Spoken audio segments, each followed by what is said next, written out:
الحمد لله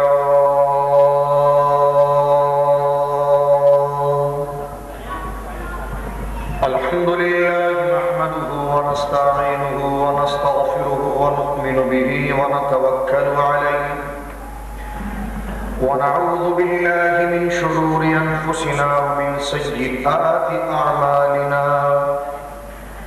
من يهده الله فلا مضل له ومن يضلله فلا هادي له ونشهد أن لا إله إلا الله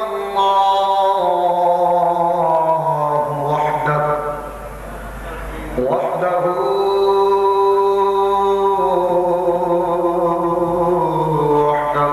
لا شريك له لا ند له ولا حد له ولا زوجة له ولا ولد له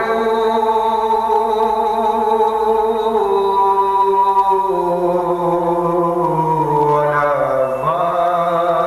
والد له ولا مثل له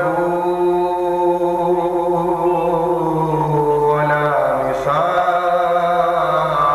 له صمدي أحدي أزلي أبدي سرمدي لا زوال له ونشهد أن سيدنا وسندنا وأولانا وملجأنا ورؤوفنا ورحيمنا وكريمنا وشفيعنا وغوثنا ومعيننا وأولانا وملجأنا محمد صلى الله عليه وسلم عبده ورسوله أما بعد فأعوذ بالله من الشيطان الرجيم بسم الله الرحمن الرحيم محمد رسول الله والذين معه أشداء على الكفار آمنت بالله صدق الله العظيم ببركة إن الله وملائكته يصلون على النبي يا أيها الذين آمنوا صلوا عليه وسلموا تسليما موضوع ہمارا ہے صحابہ کرام کے عقائد و نظریات کیا ہے، تاکہ اس کو پیش کر کے ہم اپنے عقید و نظریات کی تصحیح کر سکیں۔ تو یہ قابل رشک اور قابل اصلاح موضوع اور ایمان افروز موضوع ہے، اور سرکار علیہ الصلوۃ والسلام کی حدیث مبارکہ ہے کہ کل امر ذی بال لم یبدا فیہ بحمد اللہ والصلاۃ علیہ فهو اقطع وممحو من کل برکہ، او کما قال علیہ الصلوۃ والسلام۔ آقا فرماتے ہیں کہ ہر وہ کام جس کی ابتدا اللہ کی تعریف، اس کی حمد، اس کی سبوحیت کو بیان کیے بغیر اور مجھ پر درود پڑھے بغیر کی جائے، وہ کام برکتوں سے خالی ہوتا ہے۔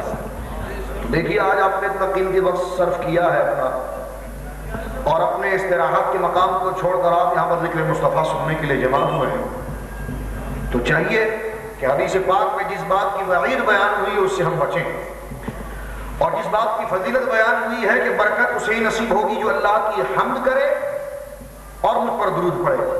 اللہ کی حمد پر میں نے آپ کے سامنے اتنا لمبا خطبہ بھی پیش کیا، آئیے مل کر سرکار علیہ السلام کی ذات اطہر پر باباد بلند درود پاک پڑھتے ہیں.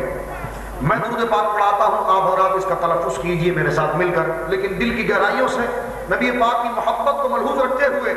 اور قیامت کے دن اللہ رب العزت کے قہر کو اگر کوئی چیز ٹھنڈا کرے گا تو نبی پاک کی شفاعت ہے. تو سرکار علیہ السلام کی شفاعت مبارکہ کو ملحوظ رکھتے ہوئے، اور کل حضور علیہ السلام کے علاوہ کوئی ذات کام نہیں آئیں گے اللہ کی بارگاہ میں، تو لہذا اس احسان عظیم کو ملحوظ رکھتے ہوئے دل کی گہرائیوں سے نبی پاک شافع محشر کا تصور کرتے ہوئے میں آپ کو تلفظ کراتا ہوں. آپ تلفظ کیجئے: الصلاۃ والسلام علیک یا رسول اللہ، الصلاۃ والسلام علیک یا حبیب اللہ.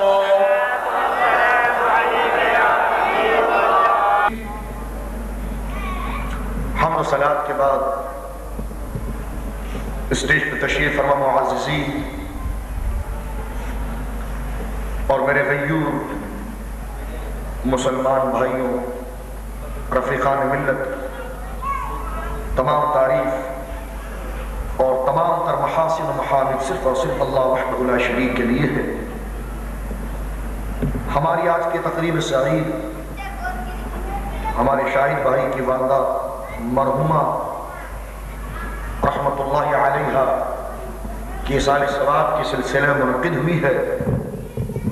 تو سب سے پہلے تو دعا فرمائے اللہ ان کی مغفرت فرمائے، اور ذکر مصطفیٰ جو کیا جا رہا ہے اور جو ہو رہا ہے اور جو ہو چکا ہے، اس کی برکت سے ان کی قبر کو سرکار کے نور منور سے منور فرمائے اور ان کی قبر کو اپنے نگاہوں کو کشادہ فرمائے.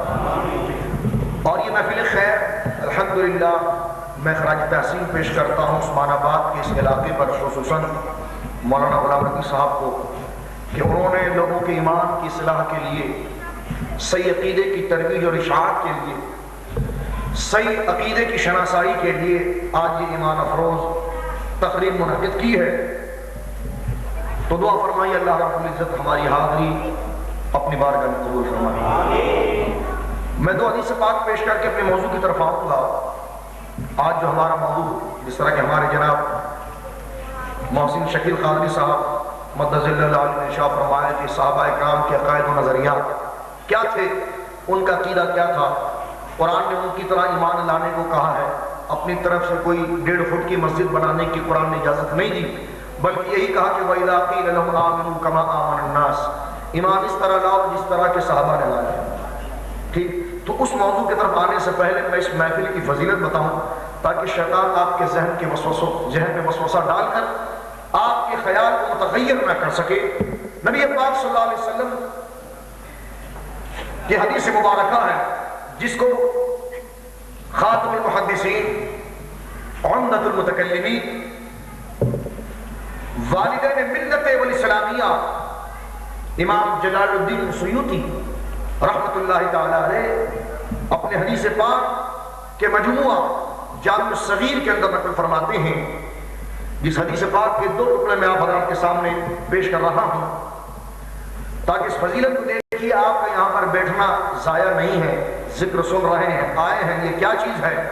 سرکار علیہ السلام نے ارشاد فرمایا: ذکر الانبیاء عبادہ و ذکر الصالحین کفارہ، کہ انبیاء کرام کا ذکر خیر کرنا یہ عبادت ہے، اور اللہ کے محبوبین اور مخلصین کا ذکر خیر کرنا یہ گناہوں کا کفارہ ہے.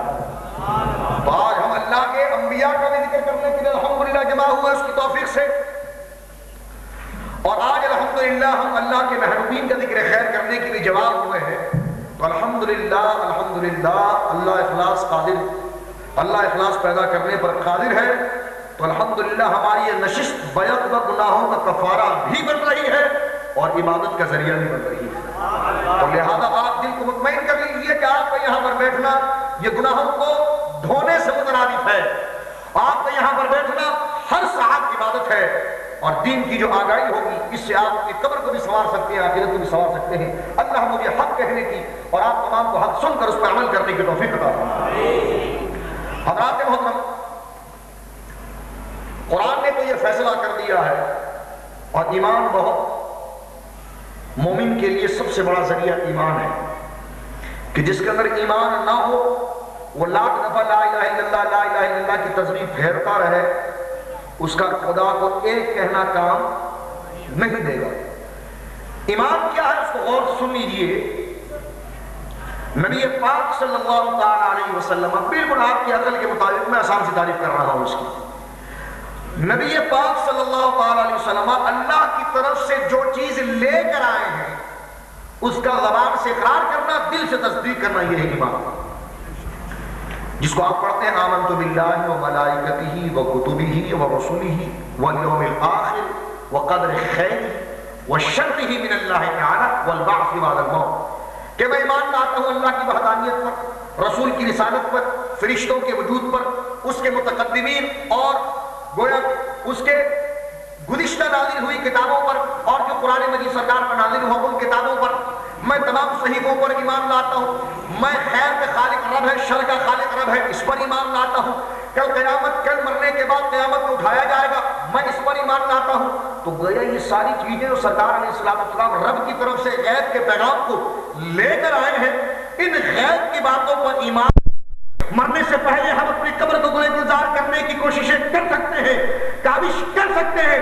آج یہاں کے عثمان آباد کے غیور مسلمانوں نے ہمیں ایک سنہرا موقع دیا ہے کہ ہم مرنے سے پہلے اللہ کی بارگاہ میں سرخرو ہو جائیں، ایسے عقیدے اپنا سکتے ہیں، ایسے عمل کر سکتے ہیں۔ آئیے میں وہ عمل آپ کے سامنے پیش کرتا ہوں، وہ نظریات پیش کرتا ہوں جس کی تفصیل آپ نے سماعت فرما لی کہ کن چیزوں کا ماننا ایمان ہے اور کن چیزوں کا ایمان نہ ماننا کفر ہے۔ غور سے سماعت فرمائیے۔ اب آئیے، یہ ایمان آ جائے تو ہوتا کیا ہے کہ کوئی بہت بڑی چیز ہے ایمان؟ تو آئیے ہم بخاری شریف سے حدیث پاک، سرکار علیہ السلام کی حدیث پاک، کیونکہ کسی مفسر کا قول یہاں پر نہیں رہتا، ایمانیات سے تعلق ہے، اس ذات کا قول لیتے ہیں جس کی زبان پر خدا بولتا ہے۔ وَمَا يَنْتِقُ عَنِ الْهَوَىٰ إِنْ هُوَ إِلَّا وَحْيٌ يُوحَىٰ، اللہ فرماتا ہے میرا حبیب اپنے ہوائے نفس سے کچھ نہیں کہتا، اپنے جذبات سے کچھ نہیں کہتا، بلکہ میں جو اس کے قلب اقدس پر القاء کرتا ہوں اسی کا وہ ترجمہ کرتا ہے، اسی کی وہ ترجمانی کرتا ہے۔ تو لہذا آئیے اس نبی پاک کے قول سے، کیونکہ یہ ضمنیات سے تعلق نہیں رکھتا، یہ قطعی مسائل ہیں، یہ اعتقاد کی بنیادی مسائل ہیں، تو آئیے اسی ذات سے پوچھتے ہیں، اسی ذات سے ایمان کی ترجمانی کی طرف نشاندگی اور شناسائی حاصل کرتے ہیں کہ جس کے قول میں تحریف نہیں ہو سکتی، جس کے قول میں تغیر اور تبدل نہیں ہو سکتا۔ ہم اس بات کو تسلیم کر سکتے ہیں کہ زمین آسمان پر چلی جائے، آسمان زمین پر آ جائے، اس دنیا کا نظام درم برم ہو سکتا ہے، نبی کا قول غلط نہیں ہو سکتا، نبی کا قول غلط نہیں ہو سکتا۔ تو آئیے اس اہم مسئلے کی وضاحت اسی ذات سے پوچھتے ہیں جس کی زبان پر خدا بولتا ہے۔ اس مسئلے کی تفسیر کے لیے میں ایک بات آپ کے جذبات کو مزید ابھارنے کے لیے، ظاہر سی بات نبی پاک کی تعریف سن کر جب جذبات ٹوٹتے ہیں تو یہی ایمان ہے۔ نبی پاک کو کی تعریف سن کر جس کے چہرے پر بشاشی طاری ہو جاتی ہے، یہی ایمان ہے۔ جس کے چہرے مکروہ اور پھٹکارنے سے ہو جاتے ہیں، وہ اپنے ایمان کی اصلاح کی کوشش کریں، کیونکہ جب نبی کے نام سے چہرہ مرجھا جائے تو مندر میں گھنٹے بجانے سے خوشیاں پیدا ہوگی؟ آپ بتائیے، اگر نبی کے نام سے دل گویا کہ مضطرب ہو جائے، نبی کے نام سننے سے طبیعت میں خلجان اور پریشانی پیدا ہو جائے، تو پہلے چاہیے کہ اپنے ایمان کا علاج کیا جائے۔ اس لیے فاضل بریلوی نے بڑی پیاری بات فرمائی ہے کہ شرک سمجھے جس میں تعظیم حبیب، اس برے مذہب پر لعنت کی۔ نبی کی تعظیم ایمان کی جان ہے۔ تو آئیے اس ذات سے اس قطعی مسئلے کی وضاحت چاہتے ہیں کہ جس کی زبان پر خدا بولتا ہے، جس کی زبان سے جو نکل جائے وہ حق ہوتا ہے۔ ابو داؤد شریف کی حدیث پیش کرتا ہوں، سرکار علیہ السلام کی ترجمانی پر تاکہ منکرین حدیث کا قلعہ خما ہو۔ سرکار کے صحابی حضرت عمر نبی پاک صلی اللہ علیہ وسلم کی ہر بات کو تحریر فرماتے ہیں۔ قریش نے کہا کہ تم محمد صلی اللہ علیہ وسلم کی ہر بات کو مت لکھا کرو، اس لیے کہ یہ تو ہے بشر، کبھی جلال کے عالم میں ہوتے ہیں، کبھی جمال کے عالم میں ہوتے ہیں، تو تم ان کی بات لکھنے سے پہلے پوچھ لیا کرو کہ کیا میں یہ بات لکھ سکتا ہوں۔ وہ بیٹھتے ہیں تم لکھ دیتے ہو کہ سرکار اس طرح بیٹھتے ہیں، وہ چلتے ہیں تم لکھ دیتے ہو اس طرح چلتے ہیں، وہ جو کہتے ہیں تم لکھ دیتے ہو۔ تو بھائی پہلے پوچھ لیا کرو کہ لکھوں کہ نہیں لکھوں، کیوں وہ بشر ہیں، کبھی جلال میں ہوتے ہیں کبھی جمال میں ہوتے ہیں۔ انہیں یہ بات ان کے دل پر لگی اور انہیں بڑا دکھ ہوا۔ سرکار کی بارگاہ میں پہنچے، ان کے چہرے پر اضطرابی کیفیت کو دیکھ کر میرے غیبدار نبی نے ارشاد فرمایا کہ عمر بات کیا ہے، کیوں پریشان ہو، وجہ تسمیہ کیا ہے، اغراض مقاصد کیا ہے؟ عرض کی حضور کے مجھے لوگوں نے یہ کہا میری یہ عادت ہے کہ میں آپ کے افعال مقدسات، آپ کے اقوال مبارکہ، آپ کی جمع جہتوں کو میں نقل کر دیتا ہوں، آپ کی تمام باتوں کو میں لکھ لیتا ہوں تاکہ آنے والی امت کے لیے گویا کہ کام آ جائے۔ حضور مجھے لوگوں نے کہا کہ میں آپ کی ہر بات میں ہی لکھا کروں، اس لیے کہ آپ کبھی جمال میں ہوتے ہیں، کبھی جلال میں ہوتے ہیں، آپ بشر ہیں، میں آپ کی بات پوچھوں کہ اس کو لکھوں کہ نہیں لکھوں۔ اب دیکھیے میرے حبیب پاک نے کیا ارشاد فرمایا، میرے حبیب پاک فرماتے ہیں اکتب، لکھ لیا کر میری ہر بات، ما اخرج من فمی الا الحق، او کما قال علیہ الصلوۃ والسلام، کہ رب قدوس کی قسم اس زبان سے حق کے سوا کچھ نہیں نکلتا، میں میری ہر بات لکھ لیا کر، اس زبان پر خدا بولتا ہے، اس زبان سے حق کے سوا کچھ نہیں نکلتا، اس زبان سے وہی کلمات تلفظ ہوتے ہیں جس میں رضائے الہی ہے، یہ زبان اٹھے تو توحید ہے، یہ زبان اٹھے تو شریعت ہے، یہ زبان اٹھے تو اسلام ہے، یہ زبان اٹھے تو ملت ہے، یہ زبان اٹھے تو دین ہے۔ کسی شاعر نے بڑی خوب بات کہی کہ وجود انسانیت ناز ذات اقدس پر، ارے تیری عظمت کا باعث ہے محمد کا بشر ہونا، تیری عظمت کا باعث ہے محمد کا بشر ہونا۔ تو میرے عزیزوں میں عرض کر رہا تھا کہ اس اہم مسئلے کی وضاحت ہم کسی عالم کے بارگاہ میں نہیں جاتے ہیں، کسی مفسر کے پاس نہیں جاتے ہیں، کسی محدث، کسی پیر، کسی بزرگ، کسی مشائخ کی بارگاہ میں حاضر نہیں ہوتے ہیں۔ اس قطعی مسئلے کے لیے آئیے میں اور آپ نبی پاک سے پوچھتے ہیں حضور ایمان کیا چیز ہے، حضور اس سے حاصل کیا ہوتا ہے؟ بخاری شریف جلد نمبر 1 کتاب الایمان کی ابتدائی احادیث میں سے ہے۔ اب دیکھیں ایمان کا مقام کیا ہے۔ جس کا دل ایمان سے بھرا ہوا ہو، جس کا دل ایمان سے بھرا ہوا ہو وہ تو نور علی نور ہے، لیکن میرے آقا فرماتے ہیں جس کا انتقال ہوا اور اس کے دل میں ایمان رائی کے دانے کے برابر تھا، بخاری شریف، اس کے دل میں ایمان رائی کے دانے کے برابر تھا۔ لوگوں کو یہ مت کہو کہ اللہ قہار و جبار ہے، لوگوں سے یہ کہو کہ وہ رحیم ہے تاکہ وہ نماز پڑھنے آئے۔ اللہ سے ڈراؤ مت تاکہ اس بات سے باغی ہو کر بھاگ جائے، بلکہ دیکھو شان کبریائی کیا ہے، اس کی شان قدوسیت کیا ہے، جب وہ نوازنے پر آتا ہے تو کیسا نوازتا ہے۔ میرے آقا فرماتے ہیں جب بندے کا انتقال ہو اس کے دل میں ایمان رائی کے دانے کے برابر ہو، وہ اپنی بدعملیوں کی وجہ سے جہنم میں ڈال دیا جائے گا۔ پھر اللہ حکم فرمائے گا کہ میرے فرشتوں میرے اس بندے کو جہنم سے نکالو جس کے دل میں ایمان رائی کے دانے کے برابر تھا۔ میرے آقا کہتے ہیں جب اس بندے کو نکالا جائے گا، اللہ ہم تمام مسلمانوں کو محفوظ فرمائے، جہنم کی آگ سے اس کا جسم جل کے بالکل کوئلے کے مانند ہو چکا ہوگا۔ اللہ رب العزت کی غیرت میں گوارا نہیں ہوگا کہ سزا تو اس کو مل چکی ہے لیکن ایمان اس میں تھا، رائی کے دانے کے برابر تھا۔ اب رب کی غیرت اس بات کو گوارا نہیں کرتی کہ اس کالے جسم کے ساتھ اس کو موریوں میں شامل کر دیا جائے، بلکہ میرے آقا فرماتے ہیں اللہ نے ایسے بندے کے لیے ایک نہر بنائی ہے جس کو نہر حیات کہتے ہیں۔ اللہ فرشتوں کو حکم دے گا کہ جاؤ میرے اس بندے کو اس نہر میں غوطہ دلواؤ۔ فرشتے لے جا کر اس بندے کو اس نہر میں غوطہ دلوائیں گے، غوطہ دلوا کے جب نکالیں گے میرے آقا فرماتے ہیں غوطہ دلوانے کے بعد اس بندے کے جسم سے تازہ سفید چمکتا ہوا شفاف گوشت ایسے اگے گا جیسے دریا کے کنارے سبزہ ہوگا۔ تو اب آپ دیکھیے ایمان اگر رائی کے دانے کے برابر ہو، ایمان رائی کے دانے کے برابر ہو تو اس کے مقام اور اس کے علو کا یہ شان ہے۔ اللہ اکبر۔ آج ہم اپنی نشست میں بیٹھے ہیں، اگر ہم صحابہ کے عقیدے سے اپنے عقیدے کو ملا کر اپنی تصحیح کر لیں اور پورا دل ایمان سے بھر جائے تو پھر شان ہی کیا ہے، باقی کیا ہے۔ تو میں خراج تحسین پیش کرتا ہوں علاقے والوں پہ کہ انہوں نے اتنی اچھی تقریب رکھی ہے تاکہ اتنے اہم موضوع جو اصل چیز ہے ہم اس کو سمجھ سکیں۔ دیکھیے اب یہ تو ایمان کا ذریعہ ہے، اب ایمان کس طرح لایا جائے، کیونکہ ایمان کے لیے کوئی ایک آئیڈیل ہونا چاہیے، کوئی ایک شعار ہونا چاہیے، کوئی تشخص ہونا چاہیے۔ آپ سے کوئی کہے جناب فلاں چیز بنا کر لاؤ تو آپ کہیں گے بھائی پہلے اس کا ڈیزائن تو بتائیے، پہلے اس کو ڈرائنگ کیجیے، آپ اس کا ڈیزائن بتائیے، اس کی ڈائی بتائیے، اس کا سانچہ بتائیے، اس کا کوئی تشخص بتائیے، اس کا کوئی جسم بتائیے، اس کی کوئی حیت و کیفیت بتائیے تاکہ ہم دیکھ کر گویا کہ اس کو اپنے صنع کر کے اس کی تخلیق کر سکیں، اس کو بنا سکیں، اس کو ترتیب دے سکیں۔ تو اگر رب کی بارگاہ ہم پوچھیں کہ مولا ہمیں تو پتا چل گیا کہ ایمان یہ ہے اور ایمان ان چیزوں کو ماننے کا نام ہے، بے شمار ایسے لوگ ہیں کہ جناب جو ان چیزوں کو مانتے ہیں، اللہ کو مانتے ہیں، اللہ کو ماننا ایمان ہے، اللہ کو ماننا ایمان ہے، رسول کو ماننا، قیامت کو ماننا ایمان ہے نا؟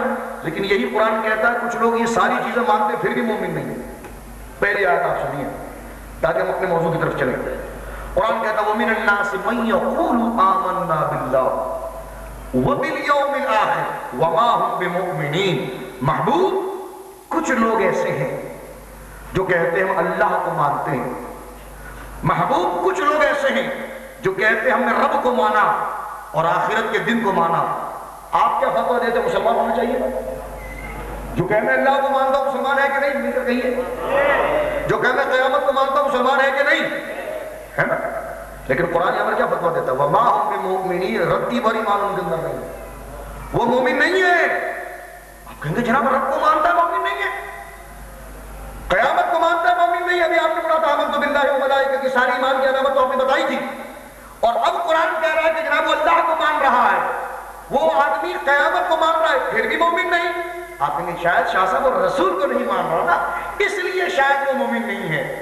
لیکن سورہ منافقون اگر آپ اٹھا کر دیکھیں تو اس میں آپ کو ملے گا اذا جاءک المنافقون قالوا نشهد انک لرسول اللہ، کہ محبوب تیری بارگاہ میں منافق آتے ہیں اور کہتے ہیں کہ آپ بے شک اللہ کے رسول ہیں۔ اللہ فرماتا محبوب یہ تجھے رسول کہیں تب بھی مومن نہیں ہے، یہ مجھے خدا کرے تب بھی مومن نہیں ہے، یہ مجھے میرے آخرت کے دن پر ایمان لائے تب بھی مومن نہیں ہے۔ مولا وجہ کیا ہے کہ رب کو مانتے ہیں، تیری وحدانیت کا پرچم بلند کرتے ہیں، تیرے رسول کو انک لرسول لام تاکید اور تاکید در تاکید سے کہتے ہیں کہ ہم بے شک ضرور ضرور کہتے ہیں کہ آپ اللہ کے رسول ہیں۔ مولا تیرے رسول کو رسول کہہ رہے ہیں، تجھے رب کہہ رہے ہیں، آخرت پر ایمان لا رہے ہیں، پھر بھی تو کہتا ہے کہ یہ مومن نہیں۔ تو اللہ نے فرمایا کہ یہ ایمان کی علامتیں تو ہے لیکن ڈھانچہ کیسا ہو جیسے صحابہ نے مانا، جیسے صحابہ نے مانا۔ صحابی بھی اللہ کو ایک کہتے ہیں، صحابہ بھی اللہ کو ایک کہتے ہیں، منافق بھی اللہ کو ایک کہتا ہے۔ صحابہ بھی رسول کے لیے سارے پر ایمان لا رہے ہیں، ٹھیک ہے، منافق بھی بولو بولو منافق بھی لا رہا ہے۔ صحابہ بھی کہہ رہے ہیں کہ اللہ نے جو قیامت کا دن بنایا ہم اس پر ایمان لاتے ہیں، منافق بھی کہہ رہا ہے کہ ہم ایمان لاتے ہیں۔ اب یہ عجیب بات ہے، اللہ ان کو مومنین فرما رہا ہے، ان کو منافقین فرما رہا ہے۔ مسئلہ کیا ہے، ہیت کیا ہے؟ آئیے اسی طرف میں لے چلتا ہوں میرے عزیزو، اس نقطے کو سمجھ لو، ایمان ساتھ میں لے کر جاؤ گے۔ خالق اللہ اللہ کرنے سے اللہ نہ ملے، اللہ اللہ کرنے سے اللہ نہ ملے۔ میں نے قرآن کی آیت آپ کے سامنے پڑھی ہے کہ صحابہ بھی اللہ کو مان رہے ہیں، وہ تو مسلمان ہو جاتے ہیں، وہ دوسرے لوگ اللہ کو ایک کہہ رہے ہیں پھر بھی وہ کافر ہو جاتے ہیں، منافق ہو جاتے ہیں۔ تو کیا وجہ ہے؟ آئیے میں اس کی وجہ قسمیہ آپ کو بتاتے ہوئے آپ کی توجہ کو میں ہجرت کے واقعے کی طرف لے جاتا ہوں کہ جس وقت میرے آقا نے ہجرت فرمائی اور ہجرت فرمانے کے بعد جب میرے آقا مدینہ منورہ کے اندر پہنچے، مدینہ میرے آقا کے آنے سے پہلے یثرب کے نام سے مشہور تھا، بنجر، بیماریوں کا گھر، اجڑا ہوا علاقہ، پریشانیوں کا منبع۔ میرے آقا نے قدم رنجہ فرما کر اس کو مدینہ المنورہ بنا دیا۔ میرے آقا جب وہاں پر آئے تو وہاں پر پہلے سے بہت سے لوگ مسلمان ہو چکے تھے کہ جو مکہ میں آ کر سرکار سے مل چکے تھے، وہ مسلمان ہو چکے تھے۔ مکہ میں وہ مسلمان ہو کر مدینے چلے گئے۔ مدینہ منورہ کے اندر دو بہت بڑے مشہور طاقتور قبیلے تھے، ایک کا نام اوس، ایک کا نام خزرج۔ ایمان کا مسئلہ ذرا غور سنیے گا، بات میں ایک لفظ میں بھی کر سکتا تھا لیکن میں گھما کر اس لیے رہا ہوں تاکہ چاروں زاویے سے آپ سمجھ لیں کہ مطلب کیا ہے۔ میں ایک لفظ منافقوں پر کہہ سکتا تھا لیکن بتانا چاہتا ہوں کہ وہ اللہ کو کہہ رہا ہے ایک، پھر بھی مومن نہیں، وہ کیوں؟ اس تاریخ کو سیاق و سباق آپ ذرا سمجھیے۔ دو قبیلے مدینہ منورہ کے اندر بہت مشہور تھے، اوس و خزرج۔ یہ دونوں آپس میں سالوں سے لڑ رہے تھے، لڑ کے دونوں کمزور ہو گئے، لیکن اپنی غیرت، اپنی انا، اپنے ناک کے مسئلے کی وجہ سے ایک دوسرے سے صلح نہیں کر رہے تھے۔ ان کے دل میں صلح کی ہوس کی چٹکی بڑھی اور انہوں نے کہا کوئی تیسرا آدمی کھڑا ہو جائے ہم دونوں میں صلح کروا دیں۔ اس وقت ایک شخص تھا، لمبا قد، سفید داڑھی، زبردست قسم کا اس کا جسم، بولنے میں اتنا تیز تھا بقول آج کل کے انداز میں کہ اچھے کو جیب میں اتار دے۔ یعنی کتنا تیز تھا. نام اس کا تھا عبداللہ. کیا نام تھا؟ کیا نام تھا؟ اس کے ابا کے بارے میں کوئی پتہ نہیں کہ کون تھا، اس لیے علماء کہتے ہیں عبداللہ بن ابی. عبداللہ باغ والا، یعنی اس کے ابا کا نام تاریخ میں نہیں ملا، تو اس لیے علماء نے اس کو ذکر ہی نہیں کیا. عبداللہ بن ابی وہ اٹھا. ابھی میرے آقا مدینے پہنچے نہیں ہیں، ابھی آقا مکے میں ہی ہیں، کیونکہ بڑی ملائم اور شیریں زبان تھی. اس نے دونوں قبیلوں میں صلح کروا دی. دونوں قبیلے والے بڑے خوش ہوئے، یہ تو بڑا تیز بندہ نکلا، ہمارے سالوں کی دشمنی ختم کر دی اس نے. کیوں ایسا نہ ہو کہ یہ سب کا گورنر اس کو بنا دیا جائے. سب نے اعلان کیا، او اس قبیلے والوں، او خضرت قبیلے والوں، جاؤ گھروں سے سونا نکال کر لاؤ تاکہ سنہان کو دے کر اس سے سونے کا تاج بنایا جائے. اور بلا کسی الیکشن کے ہم اس کو سلیکٹ کرتے ہیں، عبداللہ بن ابی کو یثرب کا گورنر بناتے ہیں، بڑا حاکم بناتے ہیں. لیکن قدرت کو تو یہ منظور تھا کہ یثرب مدینہ بنے گا اور آقا کے نام سے مشہور ہوگا، اور لا اقسم بہذا البلد کی عملی تفسیر بنے گی. اب دیکھیے یہاں پر اس کو گورنر بنانے کی کوشش کی جا رہی ہے. اوس قبیلے کے وہ لوگ اس کو گورنر بنانا چاہ رہے تھے، بڑے بڑے ذمہ دار مالدار لوگ، وہ مکہ میں آ کر سرکار جہاں مسلمان ہو گئے تھے. اور جس وقت سرکار نے ہجرت فرمائی اور مدینے پہنچے تو وہی لوگ جو اس کو گورنر بنانا چاہ رہے تھے وہ سرکار پر دیوانہ وار فدا ہو گئے، اور جو لوگ مسلمان ہونا شروع ہوئے. عبداللہ بن ابی نے کہا میری لیڈری خطرے میں آ گئی، اب میں کیا کروں، اب کس طرح اس عمل کروں. اس نے یہودیوں سے میٹنگ کی کہ اب کیا کیا جائے. یہودی نے کہا بیٹا تو ایک طریقے سے ترقی کر سکتا ہے. کہا کیا؟ کہ مسلمان بن کر ان میں گھس جاؤ. مسلمان بن کر، داڑھی تو تیری ایسی بڑی سفید ہے اور ہے بھی کافی لمبی ہے، اور زلفیں بھی تیری ہے، پگڑی بھی تو باندھ لیتا ہے، اور کبھی کبھی مسواک بھی مار لیتا ہے، تو ساری علامت تیری مسلمانوں جیسی تو ہے، تو اس نبی کے تعریف کر کے ان میں گھس جا. اس نے کہا چلو ٹھیک ہے. سرکار علیہ السلام نے غور سے سنے کہ اب ایمان اور کفر اور نفاق کا فرق پتہ چلے گا. سرکار نے پہلا خطبہ مدینہ منورہ کے اندر جو دیا وہ یہ تھا کہ من احبنی فقد احب اللہ، من اطاعنی فقد اطاع اللہ. اے اہل مدینہ کان کھول کر سنو، جس نے مجھ سے محبت کی اس نے خدا سے محبت کی.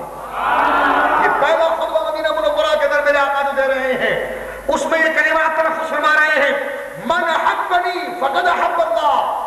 اے مدینے والوں سنو جو میرے ہاتھ میں مسلمان ہو چکے ہو، جنہوں نے میری رسالت اللہ کی وحدانیت کو قبول کیا ہے. اے مومنو سنو، جس نے مجھ سے محبت کی اس نے اللہ سے محبت کی. من اطاعنی فقد اطاع اللہ، جس نے میری اتباع کی، میری اطاعت کی، میری سنت کو اپنے لیے مزاج سمجھا، اس نے اللہ کی اطاعت کی، اللہ کی فرمان برداری کی. ٹھیک ہے. سرکار خطبہ دے کر فارغ ہوئے. لوگ مسجد سے نکلنے لگے نا تو یہ منافقین بھی اندر بیٹھے تھے. منافق کو جو مسلمانوں کو توڑنے کے لیے بظاہر اسلام لے کر آ گئے تھے، ٹھیک ہے، وہ اندر بیٹھے ہوئے تھے. باہر نکلے تو سیدھے سادھے مسلمانوں سے کہنے لگے یار یہ بتاؤ کہ اللہ پہلے کہ رسول پہلے. دیکھو آج کے لیے گڑبڑ ہوتی ہے نا. یہ ذرا غور کریں، میں پہلے بھی آپ سے عرض کر رہا ہوں کہ میں ڈائریکٹلی بات بتا سکتا ہوں آپ سے، لیکن میں تاریخ کو گھما کے پیش کر رہا ہوں کہ فتنہ کہاں سے ہے، کس چیز کو آپ، کیونکہ ہر چیز اپنی ضد سے پہچانی جاتی ہے. آپ منافق کو سامنے رکھیں گے تو ایمان کو سمجھ جائیں گے، منافق کو سامنے رکھیں گے تو ایمان کو سمجھ جائیں گے. تو پہلے منافق کا ڈھانچہ سمجھیے، پھر میں بتاؤں گا کہ صحابہ اللہ کو ایک کہے تو کیوں مسلمان، منافق ایک کہے تو کیوں کافر. تو اب دیکھیے آپ، اللہ اکبر، انہوں نے نیوٹرل مسلمانوں کو پکڑا، کہنے لگے ذرا یہ تو بتاؤ کیا اللہ پہلے کہ رسول پہلے. انہوں نے کہا اللہ کی ذات. تو کہا دیکھو رسول پاک نے کیسا کھولیا. اب دیکھو کہاں اعتراض کر رہے ہیں کہ رسول پاک نے ساری تاریخوں کا خلاصہ ہے. یہ تمام جلیل القدر مفسرین نے اپنی معرفت الاعلی کتابوں کے اندر، علامہ سید محمود آلوسی، علامہ فخر الدین رازی رحمۃ اللہ علیہ، تفسیر در منصور کے اندر امام جلال الدین سیوطی رحمۃ اللہ علیہ، ابن کثیر نے عماد ابن کثیر، تفسیر ابن کثیر کے اندر تقریباً تمام علماء نے متفق مسئلہ ہے، مسلم مسئلہ ہے. اس نے کہا جب پہلے اللہ ہے بعد میں رسول ہے تو چاہیے تھا کہ محمد صلی اللہ علیہ وسلم خطبہ یوں دیتے کہ جس نے اللہ سے محبت کی اس نے مجھ سے محبت کی، لیکن انہوں نے خطبہ یوں دیا کہ جس نے مجھ سے محبت کی اس نے اللہ سے محبت کی. اپنی ذات کو پہلے رکھا. اب دیکھیے غلیظ ذہن کس نے دیا، اللہ اور اس کے رسول میں تفریق کرنے کا ذہن کون دے رہا ہے؟ غور سے سنیے.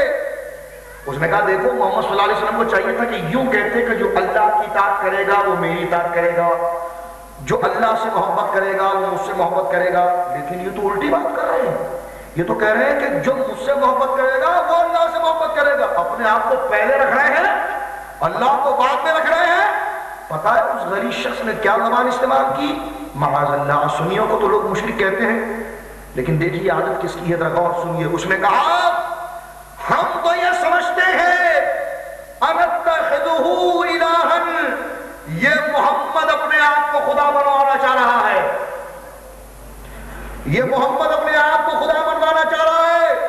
ھذا الشخص کان فی الشرک، لوگوں سنو محمد مشرک ہو گیا، العیاذ باللہ العیاذ باللہ۔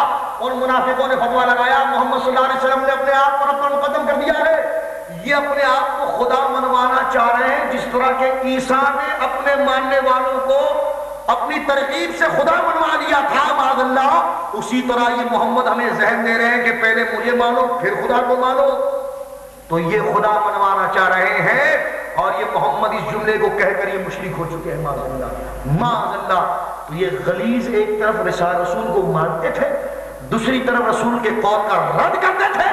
آج لوگ آپ سے نہیں کہتے او رب سے بڑھا دیا، او دیکھو رب سے بڑھا دیا، تو ہر چیز وراثت میں آتی ہے، ہر چیز وراثت میں آتی ہے۔ تو غور سے سنو، غور سے سنو۔ جب سرکار علیہ السلام کو یہ بات پتہ چلی نا، ارے میرے سنیو لوگوں نے آقا کو مشرک کہا تو مجھے اور آپ کو کہہ دے تو کیا ہے؟ ٹھیک ہے، لوگوں نے آقا کو مشرک کہا، ایک بات اور کہوں، مشرک مشرک کہنا کس کا طریقہ ہے؟ یہاں پر تو آپ نے دیکھیا کہ نبی کی محبت کو شرک سمجھنا منافقوں کا طریقہ ہے، نبی کی اطاعت کو شرک سمجھنا منافقوں کا طریقہ ہے، اور یہ اپنے نفاق میں اتنے غلیظ ہے کہ یہ رسول پاک کو بھی معاذ اللہ غیر مومن کہنے پر تیار ہو جاتے ہیں، العیاذ باللہ۔ میرے آقا علیہ السلام کی حدیث سنیے آپ لوگ، میرے آقا نے آج سے 1500 سال پہلے آج کے تمام مقامات کو دیکھ لیا اور رب کی عطا سے اس بات کی خبر دے دی کہ اس دور میں کیا ہونے والا ہے۔ ذرا غور سنو، میرے آقا علیہ السلام فرماتے ہیں تفسیر ابن کثیر سورہ اعراف آیت نمبر 175 فکان من الغابین کی تشریح کرتے ہوئے اما تجی ابن کثیر مصنف اعلیٰ سے سیدی سے نقل کرتے ہیں، غور سے سنیے۔ سرکار فرماتے ہیں آج کل آپ نے بہت دیکھا او مشرک ہو گیا، او مشرک ہو گیا، خدا کا خوف کرو، کسی مسلمان پر اتنا بڑا فتویٰ نہ لگاؤ، کہ تمہارا دل نہیں دہتا، وہ رب کو ایک کہتا ہے پھر بھی تم اس کو مشرک کہتے ہو، وہ رب کو ایک کہتا ہے پھر بھی تم اس کو کافر کہتے ہو، اللہ اللہ۔ ارے میرے آقا نے تجھے فرمایا کہ جب ایک مسلمان دوسرے کو کافر کہتا ہے اس کے اندر وہ عیب نہیں ہوتا تو کہنے والے کا خود ایمان کی چھٹی ہو جاتی ہے، وہ کافر ہو جاتا ہے۔ لیکن میرے آقا نے یہ بھی فرمایا، مذکورہ حوالہ جو میں نے پیش کیا، میرے آقا فرماتے ان مما تخوف علیکم رجل قرأ القرآن، میرے آقا کہتے ہو میرے امتیوں سنو، میں تم پر ایک قوم کا ڈر رکھتا ہوں جو قرآن بہت پڑھے گی، اس قوم سے ڈرتا ہوں کہ وہ قرآن بہت پڑھے گی۔ آقا ڈرنے کی کیا ضرورت ہے؟ آگے میرے آقا فرماتے ہیں وہ قرآن اتنا پڑھے گا کہ حتی رؤیت بہجتہ علیہ، یہاں تک کہ قرآن پڑھنے کی چاشنی اور رونق اس کے چہرے پر ظاہر ہوگی۔ وَكَانَ رِدَاؤُهُ الْإِسْلَامَ، یہاں تک کہ وہ اپنا اوڑھنا بچھونا اسلام بنا لے گا، تو اچھی بات ہے بنا لے گا۔ تو آگے میرے آقا فرماتے وَإِنْ سَلَخَ مِنْهُ، وہ اچانک اس سے پلٹے گا، پلٹا کھائے گا، وَنَبَذَهُ مِنْ وَرَاءِ ظَهْرِهِ، اور سارے قرآن کے پیغام کو اٹھا کر اپنے پیٹھ کے پیچھے پھینک دے گا، وَسَعَى عَلَى جَارِهِ بِالسَّيْفِ، اور اپنے محلے والوں پر تلوار کھینچ لے گا اور مارنا شروع کرے گا۔ لوگ کہیں گے بھائی مسلمانوں کو، ان داڑھیوں والوں کو، یہ اللہ کی، یہ نماز پڑھنے والوں کو، یہ اللہ کو ایک کہنے والوں کو کیوں مار رہے ہو؟ تو میرے آقا فرماتے جب وہ لوگوں کو مارے گا نا، وہ قوم جب لوگوں کو مارے گی تو مارنے کا جواز پتہ ہے کیا بنائے گی؟ اللہ اللہ، میرے آقا نے دیکھو کتنے سال پہلے نجریوں کو دیکھ لیا۔ میرے آقا فرماتے ہیں وَرَمَاهُ بِالشِّرْكِ، وہ کہہ یہ سارے مشرک کے بچے، یہ سارے مشرک ہو چکے ہیں، ہمیں فرض ہے کہ انہیں قتل کرے۔ حضرت حذیفہ اس حدیث کے راوی ہیں جو سرکار کے رازدار صحابی، سرکار کی اکثر غیب کی خبر اسی راوی سے، اسی صحابی سے۔ حضرت حذیفہ وہ صحابی کے قیامت کی ساری حدیثیں تقریباً اس سے روایت ہے۔ ان کا مدار شریف بغداد شریف سے 2 گھنٹے کی مسافت پر ہے۔ پہلے ان کا مدار مصر کے قریب تھا، دریا کا پانی اس میں آنے لگا. آپ نے سنا ہوگا 1932 میں یہ واقعہ ہوا. اس کے بعد آپ کو قبر سے نکالا گیا. 1932 میں وہاں پر انگریز آئے, ڈاکٹر آئے, وہ مسلمان ہوئے. آپ کا سارا جسم سلامت تھا, آپ کے ساتھ حضرت جابر بن عبداللہ بھی تھے. آپ کو قبر سے نکالا گیا. میں رات میں تقریباً 7 مہینہ رہا. میں نے اپنی آنکھوں سے اس زمانے کی وہ تصویر دیکھی ہے. تصویر تو کالی ہے کہ جناب جنازہ جس سے اٹھایا جا رہا ہے. عراق کی حکومت کے پاس اس کی اصل کیسٹ موجود ہے کہ جس طریقے سے جو کیسٹ بنائی گئی تھی صحابہ کرام کی کہ جناب کس طرح قبر کھودی جا رہی ہے 1932 میں. اور آپ کو وہاں سے نکال کر مدین, 7 دن میں وقاص نے اس علاقے کو فتح کیا تھا. بغداد شریف سے 1.5 گھنٹے کا راستہ ہے. مدین میں آپ کو لا کے دفن کیا گیا. یہ سرکار کے وہ صحابی حضرت حذیفہ بن یمان جو 1400 سال بعد قبر سے نکالا جا رہا ہے تو صحیح ہے. ڈاکٹروں نے کہا کہ جسم جو صحیح, ہمیں ان کی آنکھیں دکھاؤ. تو آنکھیں کھولی گئی تو آنکھوں میں بھی پانی تیر رہا. تو یہ میرے آقا کے مخلص صاحب ہے. اللہ اللہ, ان کا انتقال ہو تو 1400 سال کے بعد ان کا جسم سلامت تھا. تو حضرت حذیفہ اس حدیث کے راوی ہیں. وہ ڈر کر کہتے ہیں حضور مجھے یہ بتائیے کہ وہ تلوار اٹھا کر لوگوں کو مارے گا اور ہوگا بھی قرآن پڑھنے والا, ہوگا بھی اسلام والا, ہوگا بھی اسلام کا دعویٰ کرنے والا اور مارے گا لوگوں کو. غور سے سنو, مظفر شاہ اپنے گھر سے بات نہیں کر رہا, رسول پاک کی حدیث پیش کر رہا ہے. مومن جو ہوگا وہ مطمئن ہو کر اس حدیث کو سنے گا. غور سے سنو, حضرت حذیفہ کہتے ہیں حضور مجھے یہ بتائیے کہ وہ اتنا بڑا ظلم کر رہا ہوگا, آیا وہ جن لوگوں کو مار رہا ہوگا کہ وہ واقعی مشرک ہوں گے؟ وہ جن کو مار رہا ہوگا کہ واقعی مشرک ہوں گے؟ قال قلت یا نبی اللہ ایہما اولی بالشرک المرمی بالرامی. حضور مجھے یہ بتائیے کہ جو تلوار سے مار رہا ہے وہ غلطی پر ہے یا جو جس کو مارا جا رہا ہے وہ غلطی پر ہے؟ دونوں میں سے مشرک کون ہیں؟ میرا آقا فرماتے بل الرامی, یہ مارنے والا مسلمان جو اپنے آپ کو کہہ رہا ہے یہی مشرک کا بچہ ہوگا. یہ لوگوں کو قتل کرے گا کیونکہ اندر سے یہودیوں سے اور منافقوں سے گویا کہ ملا ہوا ہوگا. المختصر میرے عزیزوں دیکھو, نبی پاک کی اطاعت اور محبت کو انہوں نے شرک کہا, نبی کی توہین کر دی. اب لاکھ دفعہ کہے کہ اللہ ایک ہے, ان کا یہ کہنا قبول نہیں ہوگا, قبول نہیں ہوگا. یہی فرق ہے منافقین کے ایمان میں, یہی فرق ہے مومنین کے ایمان میں. آئیے میں حضرت عمر کی حدیث کی طرف آپ کی توجہ لے جاتا ہوں تاکہ اس واقعے کی مزید وضاحت ہوگی. بخاری شریف حدیث موجود ہے شرح الشفا, قاضی عیاض شفا کے اندر اللہ قاری نے شرح الشفا کے اندر اس کو ذرا وضاحت کے ساتھ نقل کیا ہے کہ حضرت عمر ایک دفعہ سرکار کے پاس بیٹھے ہیں. غور سے سنیں, میرے آقا کہتے ہیں عمر مجھے بتاؤ مجھ سے کتنی محبت کرتے ہو؟ حضرت عمر نے کہا حضور میں اپنی جان کو چھوڑ کر ہر چیز آپ پر قربان کرتا ہوں. یعنی پہلے میری جان ہے, اس کے بعد ہر چیز آپ پر فدا ہے. میرے آقا علیہ السلام نے ارشاد فرمایا عمر یہ کامل ایمان کی علامت نہیں. کیا فرمایا؟ یہ کامل ایمان کی علامت نہیں. اب دیکھیے میرے آقا کامل ایمان کی علامت بتا رہے ہیں, تو غور سنیے. حضرت عمر نے جب یہ بات سنی, آپ مجھے بتائیے کہ آپ ایک دم شریف ہوں, کوئی آپ کو چور کہہ دے تو آپ کو پریشانی تو ہوگی. بولو بولو, آپ کو کوئی کہہ جناب آپ کا کریکٹر صحیح نہیں ہے, انہوں نے کہا بھائی نیچی نظر کر کے گلی میں سے آتا ہوں, نیچے جاتا ہوں, اور تم مجھے کہہ رہے کریکٹر صحیح نہیں ہے. بندہ غیرتی ہوگا تو پریشان تو ہوگا نا. تو بلا کچھ بھی بلا تفصیل یہ محض آپ کو سمجھانے کے لیے ہے. حضرت عمر جیسا ایمان والا, اللہ اکبر, کہ جس کے بارے میں میرے آقا فرماتے میرے عمر کی زبان پر فرشتے بولتے ہیں, میرے عمر کی زبان پر فرشتے بولتے ہیں. مجھے بتائیے ایسے ایماندار شخص اگر آقا کہے کہ یہ ایمان کامل نہیں ہے تو اس وقت حضرت عمر کا حال کیا ہوا ہوگا؟ حضرت عمر نے عرض کی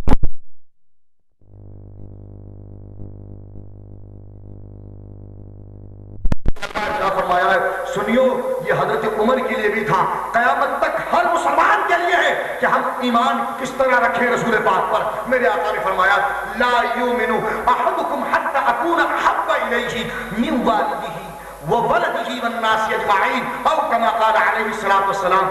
میرے آقا فرماتے عمر تم میں سے وہ شخص جب تک مومن نہیں ہو سکتا, جب تک کامل مسلمان نہیں بن سکتا, جب تک کہ وہ اپنے ماں, اپنے باپ, اپنے بیٹے, اپنی ہر چیز کو مجھ پر قربان نہ کر دے.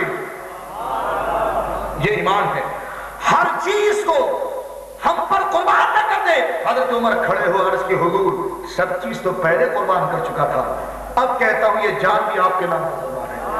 میرے آقا نے فرمایا یہ کامل مومن کی نشانی ہے، یہ کامل مومن کی نشانی ہے۔ اب دیکھیے صحابہ کرام کا ایمان کیوں کامل ہوا؟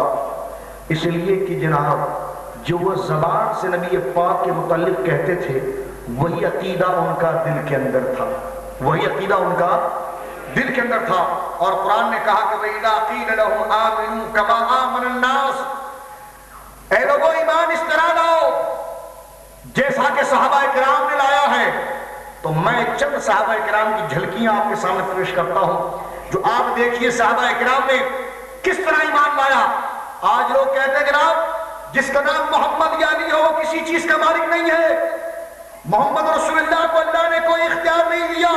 ہم نے کہا یہ مذہب کوئی پنڈتوں کی کتاب میں لکھا ہوگا، ہمارے قرآن میں نہیں لکھا ہوگا، ہمارے قرآن میں یہ کسی رامائن میں لکھا ہوا ہوگا، یہ ہمارے قرآن میں نہیں لکھا ہوا ہے۔ اللہ اکبر، قرآن تک جن نفوس قدسیہ کی تقلید کی دعوت دے رہا ہے، جن نفوس قدسیہ سے ایمان کی شناسائی کی دعوت دے رہا ہے، اللہ اکبر، ان کا مقام آپ دیکھیے کہ ان کا عقیدہ تھا کہ میرے لجپال جب نماز میں پڑھاتے ہیں تو ایسا نمازتے ہیں کہ تاریخ موضوع حیرت ہو کر رہ جاتی ہے۔ تاریخ محققین بڑے بڑے عادل، بڑے بڑے سخی انگوش بدردار ہو جاتے ہیں کہ محمد عربی کے نوازنے کا انداز ہی کچھ اور ہے۔ آئیے حضرت جابر بن عبداللہ سے بخاری شریف حدیث دیکھتے ہیں۔ بخاری شریف جلد نمبر 1 صفحہ نمبر 390 پر یہ حدیث مبارکہ موجود ہے، کتاب الجہاد میں بھی ہے۔ حضرت جابر کے والد گرامی احد میں شہید ہو گئے۔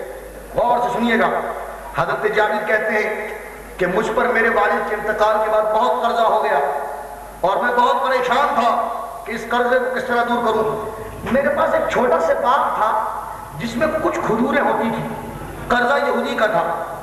اس مثال کو یوں سمجھ لیجیے آپ کہ قرضہ 100 روپے کا تھا اور باغ میں کھجور 1 روپے کے ہوتے تھے۔ آپ بتائیے 1 روپے سے 100 روپے کا قرضہ پورا کیا جا سکتا ہے؟ 1 روپے سے 100 روپے کا قرضہ پورا کیا جا سکتا ہے؟ نہیں۔ سرکار کی بارگاہ میں پہنچے، اللہ اللہ، ہم تو کہتے ہیں کہ جناب نبی پاک اگر یہی عقیدہ رکھا جائے کہ انہوں نے کتاب دے دی اور چلے گئے اور کوئی کام نہیں ہے، تو یہ عقیدہ ہمیں صحابہ نے نہیں سکھایا۔ اور ایمان آپ کی طرح نہیں، صحابہ کی طرح لانا ہے۔ ایمان آپ کی طرح نہیں لانا ہے، آپ کی پسٹل آپ کی کلاشن کو دیکھ کر نہیں لانا ہے۔ ایمان ایسے لانا ہے جیسے صحابہ نے لایا ہے، ایمان اس طریقے سے لانا ہے جس طرح حضرت صحابہ نے لایا ہے۔ حضرت جابر سرکار کی بارگاہ میں پہنچ کے عرض کرتے ہیں حضور میں بہت آج غمگین ہوں۔ سرکار نے فرمایا میرے پیارے بات کیا ہے؟ کہا حضور میں مقروض ہوں، وہ یہودی قرضے کا بہت بڑا تقاضا کر رہا ہے اور حضور میرے پاس اتنی کھجور نہیں، اگر میں سب اس کو دے دوں تو بچے گا، ایک تو قرضہ ادا نہیں ہوگا، پھر میں کیونکہ جو فصلیں آپ کسانوں کو جانتے جو فصل کرتے گھر کے لیے وہی کھاتے ہیں، تو حضور اگر سارا کھجور اس کو دے دوں تو قرضہ بھی ادا نہیں ہوگا، تو گھر میں کھلاؤں گا کیا؟ اور میری بہنیں بھی ہیں حضور، اس کھجور کو فروخت کر کے میں گویا کہ ان کی شادی کے بھی کوئی ترکیب کروں، حضور کیا کروں؟ تو سرکار کو کہہ دینا چاہیے تھا بھائی مجھے کیا کہتے ہو، میرا کام تھا اللہ کیا رسول کیا وہ بتا دینا، میں نے کتاب دے دی تم کو، اب جاؤ محنت مشقتیں کرو، جاؤ کام کرو اور اپنی محنت کرو۔ نہیں نہیں، فاضل بریلوی نے بڑی پیاری ترجمانی کی اس بات کی، فریاد امتی جو کرے حال زار میں ممکن نہیں کہ خیر بشر کو خبر نہ ہو۔ ایک جگہ شاہ فرماتے کیوں رضا مشکل سے ڈریے جب نبی مشکل کچھ جب نبی مشکل کچھ آؤ۔ سرکار نے فرمایا پیارے مجھے لے چل، کھجور تو نے توڑ لیے؟ کھجور توڑ لیے، کل لے چل۔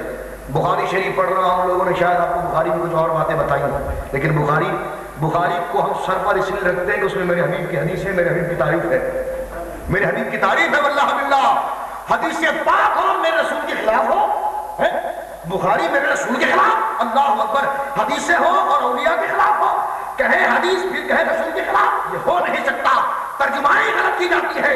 اللہ اکبر، سرکار جب پہنچے تو دیکھا کہ کھجور ہر درخت کے نیچے توڑ کر الگ الگ جگہ پر رکھی ہوئی۔ میرے آقا نے کہا جابر ان کو ایک جگہ پر جمع کر دے، جمع کر دیا۔ میرے آقا نے اس کھجور کے ڈھیر کے چکر لگایا، چکر لگانے کے بعد اس کی بیٹھ گئے، کہا جابر دیکھنا نہیں، نکالتے جا کھجور اور ترازو میں تولتے جا۔ حضرت جابر بن عبداللہ، میں پوچھتا ہوں یہ ما فوق الاسباب ہے کہ نہیں؟ مجھے یہ بتائیے آپ ہمارے دور میں سبب کا کیا طریقہ ہے؟ مثلا 1 روپے کی چیز سے 1 ہی روپے کی چیز کا قرض ادا ہوگا نا۔ مثلا آپ نے ایک گھڑی لی ہے 2 روپے کی، جیب میں آپ کے 2 روپے ہیں، تو اس قرض ادا ہونے کا سبب یہ 2 روپیہ ہی بنے گا، اس لیے کہ دونوں طرف سے 2 روپے ہیں، لیکن یہ گھڑی 100 روپے کی ہو اور 2 روپے ہو تو کیا 2 روپیہ ادائیگی کا سبب بن سکتا ہے؟ نہیں بن سکتا۔ اور وہ کھجور، چلو کوئی اور بات ہو، وہ کھجور تو بڑھ ہی نہیں سکتا۔ 1 کلو کھجور 1 کلو ہی رہے گا، وہ آدھا کلو تو ہو سکتا ہے، 2 کلو نہیں بن سکتا، کیونکہ 1 کلو ہی کا سبب ہو سکتا ہے، 2 کلو کے لیے وہ سبب نہیں بن سکتا۔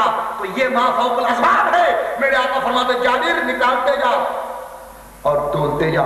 جابر کہتے ہیں میں نکال بھی رہا تھا، سوچ رہا تھا کیا بچے گا کیا نہیں بچے گا، کہا میں نکالتے گیا تولتا گیا، نکالتے گیا تولتا گیا، یہاں تک سے یہودی سے آواز ہے، او بس کرو بھائی، ہو گیا پورا۔ فرمایا جب میں نے مڑ کر دیکھا، پتہ نہیں میرے گھر کے لیے بچا کے نہیں، بہنوں کے لیے کیا، جب دیکھا تو سرکار جب اٹھے تو کھجور جتنا تھا اتنا ہی تھا۔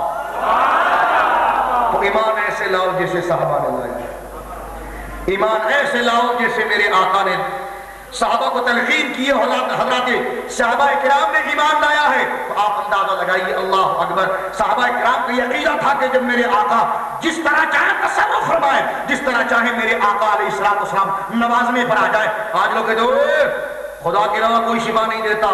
ہم نے کہا واقعی میں کسی ہندو کو کہہ رہا ہے، مسلمان کو تو یہ بات کہہ رہا ہے، کہا مسلمان کو کہہ رہا ہے، تو ہم نے کہا مسلمان کو کہنا تو فضول ہے، مسلمان تو مانتا ہے کہ اللہ کے سوا کوئی شفا نہیں دیتا۔ یہ بات ہے کہ ہندو سے کہے، ہاں یہ اس میں تو کوئی اختلاف نہیں ہے کہ جناب اللہ رب العزت جو وہ شفا دیتا کہ نہیں دیتا، شفا کا خالق رب ہے۔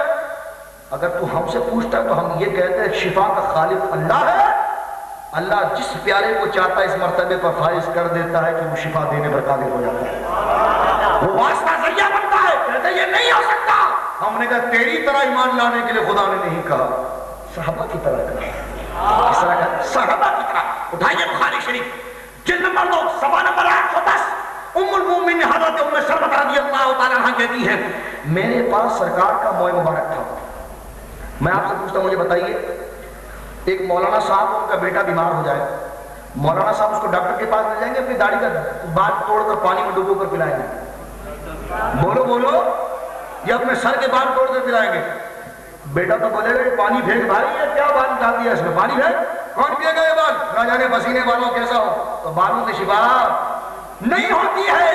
حضرت ام سلمہ فرماتی، بخاری شریف پڑھ رہا ہوں، اللہ اکبر، کہتی ہے کہ میرے پاس سرکار کا موئے مبارک تھا، جب ہم میں کوئی بیمار ہوتا ہم پانی میں ڈبو کر دیتی تو اللہ شفا دے دیتا تھا۔ اس کے حاشیے پر علامہ محمد بن احمد قسطلانی کے حوالے سے موشی بخاری لکھتا ہے ارشاد الساری کے حوالے سے کہ وَكَانَ النَّاسُ يَسْتَشْفُونَ بِهَا مِنَ الْمَرَضِ، صحابہ کرام کو جب مرض ہوتا تھا تو سرکار کے بال سے شفا حاصل کرتے تھے۔ کون سا دھرم کی تبلیغ کر رہا ہے بھائی؟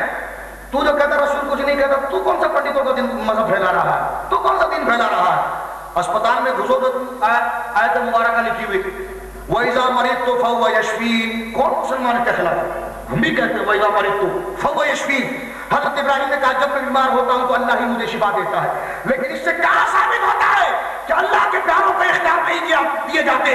اگر رسول پاک سے شفا مانگنا شرک ہے تو آپ کے بزرگوں کا طریقہ ہے کہ اللہ کے پیاروں کو پیاری باتوں کو دیکھ کے شرک کا فتویٰ لگانا، لیکن اللہ نے آپ جیسی صورتوں کو دیکھنے کے ایمان لانے کی دعوت نہیں دی، بلکہ اللہ نے فرمایا جیسے صحابہ نے لایا ہے ایسا ایمان لاؤ۔ وَكَانَ النَّاسُ يَسْتَشْفُونَ بِهَا مِنَ الْمَرَضِ، وہ ناس، وہ لوگ، وہ صحابہ کرام جب مریض ہو جاتے ڈاکٹر کے پاس نہ جاتے، میرے حبیب مشکل کشا کے بال کو لیتے پانی میں ڈبو کر پیتے تو اللہ شفا دے دیتا۔ اللہ اللہ، یہ صحابہ کے ایمان کا ذریعہ ہے، یہ عقیدت، یہ محبت ہے کہ جو رنگ لائی ہے کہ اللہ کو ایک کہے تو قبول ہوتا ہے۔ جب تک زبان اور دل نبی کی محبت سے تر نہ ہو، ایک ایک رب کہنا قابل قبول نہیں ہو سکتا۔ صحابہ کرام کا عمل اس لیے مقبول تھا کہ انہوں نے اپنا تن من دھن سرکار کے سامنے نچھاور کر دیا تھا اور اپنے سراپا کو اس کا بیکر بنا کر سرکار کے خاک پاک کی دھول بن گئے تھے۔ اللہ اکبر، اور وہ یہ سمجھتے تھے کہ اگر سرکار کی قدموں سے ہمارا مقام اگر ایسا ہو کہ ہمارا پورا وجود دھول بن جائے اور میرے محبوب اپنے قدموں تلے رون دے تو یہ مقام شرف ہو سکتا ہے، اس کے علاوہ کوئی اور مقام شرف نہیں ہے۔ تو یہ محبت اور تقاضا ہے جس کی اہل سنت و جماعت آپ کو دعوت دیتے ہیں۔ ایک بات اور اس موضوع پر آپ سنتے چلیے، شفا پر اگر بات چل گئی ہے، اب وہ کہتے ہیں نہیں یار ایسا نہیں کرنا چاہیے، بس اللہ ہی سے مانگو۔ میں نے کہا اللہ ہی سے مانگنا چاہیے، لیکن اگر کوئی رسول پاک کا نام لے لے تو تیرا تیور بھی نہیں بدلنا چاہیے، کیونکہ ہم نے ایمان ایسا لایا جیسے صحابہ نے لایا۔ اٹھائیے بخاری شریف کتاب الوضو، نبی پاک نے وضو فرمایا، حضرت موسیٰ شریف کہتے ہیں سرکار علیہ السلام وضو فرما رہے ہیں، قطرے بدل رہے ہیں، صحابہ کرام اس کو روک کر اپنے چہروں پر مل رہے ہیں۔ چلو منع تو صحابہ نے تھا، اگر غلطی ہوتی تو سرکار منع کر دیتے، بلکہ میرے آقا نے کیا فرمایا بخاری شریف حدیث سے کہ اشربو، پی جاؤ اس پانی کو، اشربو، پی جاؤ اس پانی کو، ملو اس پانی کو، پھر نحیرہم، اپنے سینوں پر ملو، اپنی گردنوں پر ملو، اور صحابہ کرام سرکار کے وضو کے پانی کو اپنے جسم پر ملو، اور اس سے برکتیں حاصل کر رہے ہیں۔ میرے عزیزوں، اس موضوع مبارکہ پر کہ سرکار خود فرما رہے ہیں پی لو، اب اس بات کو یوں آپ سمجھے، اگر یہ حدیث پاک کو فہم آپ کو اگر مشکل لگ رہا ہو، اس حدیث پاک کو یوں سمجھنے کی اگر آپ کوشش کریں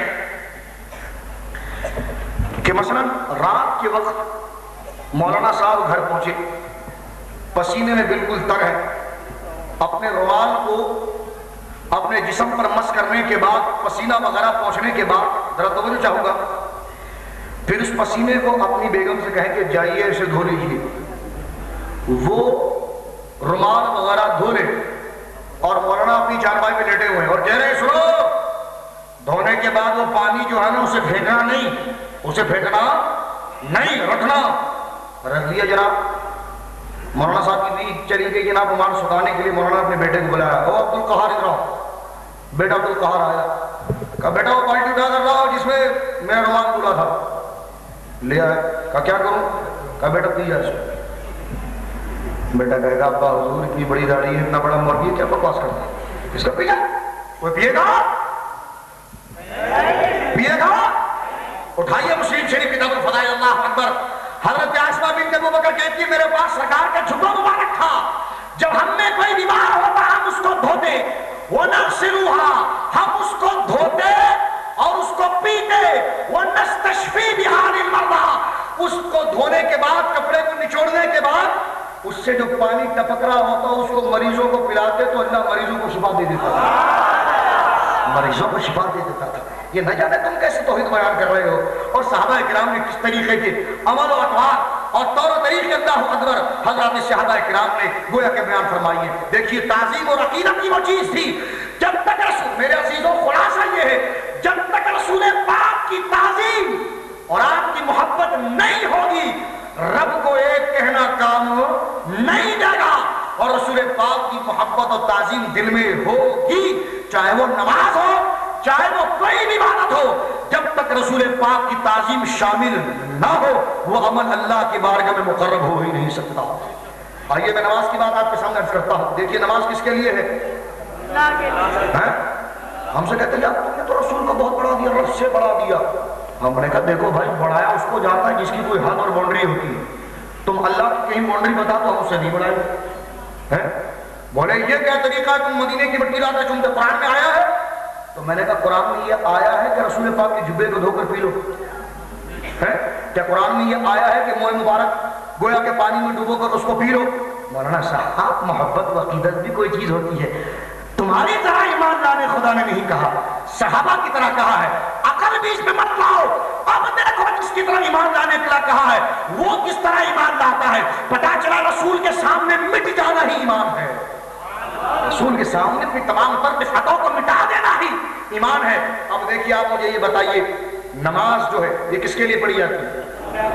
ابھی حضرت عمر کا یوم گزرا ہے، بہت سے لوگوں نے چیخا ہوگا حضرت ابو بکر کے یوم میں چھٹی کرو ورنہ دیواریں توڑ دیں گے، پتھر ماریں گے، فلانا کریں گے، ڈھمکانا کریں گے۔ میں نے کہا بہت اچھی بات ہے یار، حضرت عمر کے لیے اگر، حضرت ابو بکر کے لیے اگر تم جلوس وغیرہ پر امن نکالو تو اچھی بات ہے۔ یہ الگ بات ہے کہ تم نبی کے جلوس کو نہیں مانتے ہو، اسی لیے کہا کہ اماموں کا رتبہ نبیوں سے بڑھاؤ، صحابہ کا رتبہ نبیوں سے بڑھاؤ۔ شاید شاعر نے آپ کی طرف اشارہ کیا ہے کہ رسول پاک کی عظمت کا جلوس تو نہ ہو لیکن صحابہ کی عظمت کا جلوس ہو۔ لیکن مجھے یہ بتاؤ کہ صحابہ کا خالی نام لے کر پیٹ بھرا جائے گا، ان کے عمل پر بھی عمل کیا جائے گا؟ یا ان کے عقیدے پر عمل کیا جائے گا؟ یہ حدیث پاک آپ کو کوئی نہیں سنائے گا، اور بخاری سے میں سناتا ہوں آپ کے سامنے۔ اب بتائیے نماز کس کے لیے ہے؟ اللہ کے لیے نا۔ نماز جب آپ پڑھ رہے ہیں تو خیال کہاں ہونا چاہیے؟ اللہ کے لیے کہاں ہونا چاہیے؟ اب میں ایک عبارت آپ کے سامنے پیش کرتا ہوں، اس کے بعد میں حدیث پاک کی طرف آتا ہوں کہ ایمان کیسا لانا چاہیے، اور قرآن نے کہا ہے جیسے صحابہ نے لایا ہے۔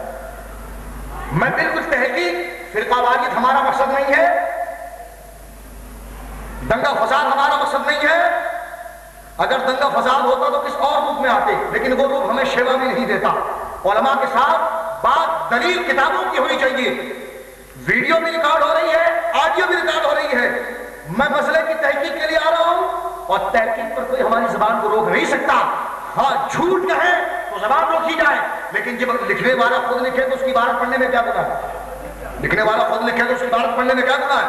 اور لکھنے والا کوئی چھوٹا موٹا شخص بھی نہیں، بلکہ ہمارے مخالفین وہابی دیوبندی غیر مقلدوں کا سب سے بڑا مولوی اسماعیل صاحب دہلوی اپنی کتاب صراط مستقیم کے اندر لکھتے ہیں، کہتے ہیں جس کا خلاصہ میں عرض کرتا ہوں، عبارت کا خلاصہ جو ان کی عبارت سے ماخوذ ہے، اس عبارت کو پڑھنے کے بعد جو اس کا خلاصہ ملتا ہے وہ کیا ہے؟ وہ خلاصہ یہ ملتا ہے کہ اگر بندہ نماز پڑھ رہا ہو اور نماز میں گدھے کا خیال آ جائے، بیل کا خیال آ جائے، تو اس کی نماز بالکل صحیح طریقے سے ہو جاتی ہے۔ لیکن اگر ولی کا خیال آ جائے، اپنے پیر کا خیال آ جائے، یہاں تک کہ رسول اللہ کا خیال آ جائے، تو نماز نہیں ہوتی۔ یعنی رسول پاک کی طرف توجہ لگانا گدھے اور بیل کی طرف توجہ لگانے سے بھی بدتر ہے۔ اور آگے دلیل کیا دیتے ہیں؟ معاذ اللہ استغفر اللہ، کہتے ہیں رسول کا خیال شرک کی طرف لے جاتا ہے، اور گدھے کا خیال اور بیل کا خیال تو گھٹیا خیال ہے، تو یہ گندا خیال ہے، پاؤں کے نیچے رہتا ہے، یعنی بالکل غلط خیال ہے، دل اس کی طرف مبذول نہیں ہوتا، دل کی توجہ نہیں ہوتی۔ لیکن ظاہر سی بات ہے جب رسول کا خیال آئے گا تو تعظیم سے آئے گا، اور جہاں پر نماز میں رسول کی تعظیم تم نے کر لی تو تم مشرک کے بچے ہو جاؤ گے۔ ہم نے کہا اب آیا، دیکھتے ہیں کہ صحابہ نے ایسا عمل کیا ہے کہ صحابہ بھی آپ کی طرف ہے، اگر صحابہ ہیں تو ہم مانیں گے، اور نہیں تو آپ جیسے ہزار مولوی چمے بیچتے پھرے، ہماری اس طرف ان کی کوئی حیثیت نہیں ہے۔ کتنی سخت گستاخی ابھی آپ دیکھیے، حضرت ابوبکر صدیق رضی اللہ عنہ کہتے ہیں، آپ عبارت سمجھے، عبارت سمجھ میں آئی آپ کی؟ کہتے ہیں نماز میں رسول کا خیال تم ادب سے آئے گا، تعظیم سے آئے گا، تو کہا نماز میں اللہ کے علاوہ کسی کی تعظیم کر لیا آپ نے تو آپ کافر ہو، مشرک ہو۔